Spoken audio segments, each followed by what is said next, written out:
Hello, Python expert. I need your help. What help? Let's have a look. I want to get the text from a YouTube video that I watched here by a business leader.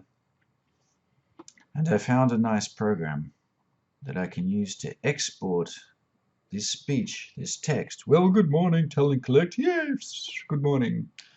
It downloads into a CSV file.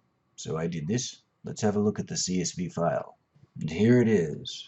Well, good morning, Talent Connect 2018. Yeah, good morning. So I have the entire speech from the YouTube video here. Ooh, you can see how many lines are there. Whoa, 714 lines. I'm going to use this document for some different things.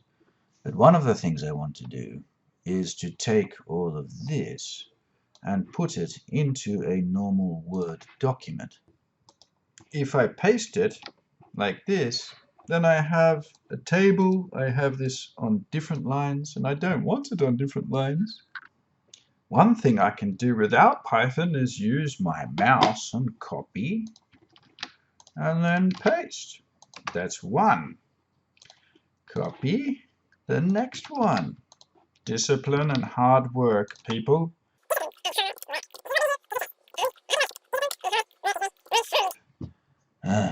So this is what I want. I want this multi-line string in Python language. These multi-lines on one line to make a text. But it's going to take me a long while to do how many? Let's have a look. 714 lines. No! So what I would like you to do is to copy and paste this, all of this text, into your Python program. And I would like you to write some code to put all of these strings on a different line on the same line, and then print it and send it to me. I can copy and paste into my document.